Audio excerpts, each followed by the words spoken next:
जय माता दी दोस्तों।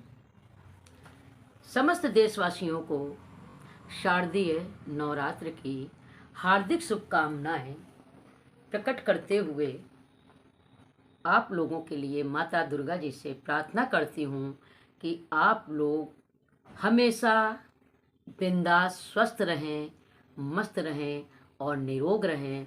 माता रानी की कृपा दृष्टि आप सभी लोगों के ऊपर हमेशा बनी रहे और साथ में मेरे ऊपर भी बनी रहे। आपसे बताती हूँ कि जब मैं 8th क्लास में थी तभी से मैं नवरात्रि का व्रत करती हूँ। नवरात्र तो 4 प्रकार के होते हैं। 2 नवरात्रि गुप्त होते हैं जो हम सब लोग नहीं रह सकते हैं, उसके लिए काफ़ी तप करनी पड़ती है। और ये 2 नवरात्र जो हैं, एक चैत्र मास का, एक शारदीय नवरात्र, इन दोनों नवरात्रों को मैं हमेशा रहती हूँ, कभी नहीं छोड़ती हूँ। आइए 9 दिनों के दर्शन माँ के किस तरह से किए जाएं वो मैं आपके साथ साझा करती हूँ। 40 नवरात्रों में से जो 4 नवरात्र प्रधान हैं, इन महीनों में विभिन्न ऋतुओं का संधिकाल होता है। मानव मस्तिष्क इस ऋतु की संधिकाल में सृष्टि स्थित और श्रृंगार की शक्ति का अपनाती है। घट स्थापना क्यों की जाती है? घट जल का आधार माना जाता है। देखिए, घट स्थापना क्यों की जाती है? घट जल का आधार माना जाता है और जल जो हैं वो वरुण देवता होते हैं, उनके प्रतीक हैं। वरुण देवता को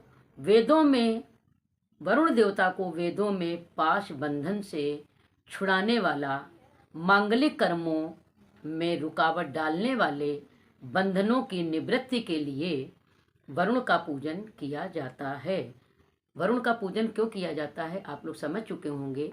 किसी तरह की कोई विघ्न बाधा हमारे जीवन में ना आवे, इसलिए हम लोग घट स्थापना करते हैं।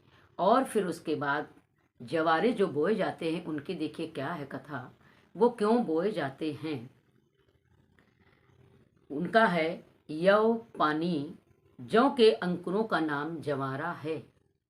यव पानी मतलब यव यानी जौ के अंकुरों का नाम जवारा है। पैसो रूपम यादवा, पैसो रूपम यादवा, इस श्रुति के अनुसार जौ पै का रूप है।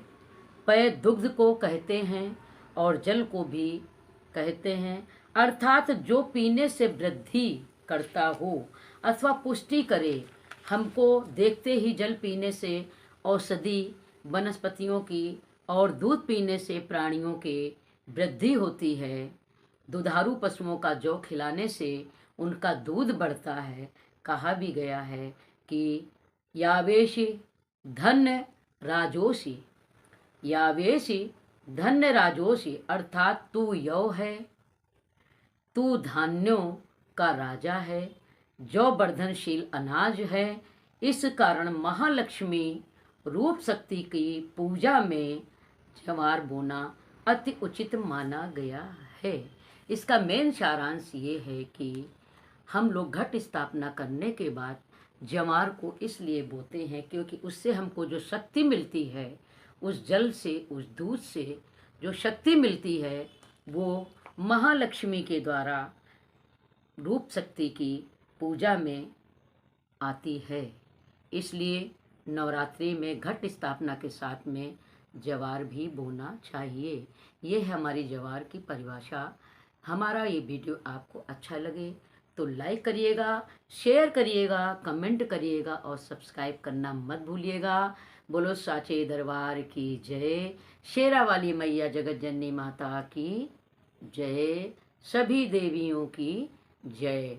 ओम दुम दुर्गाय नमः, ओम दुम दुर्गाय नमः। जय माता दी।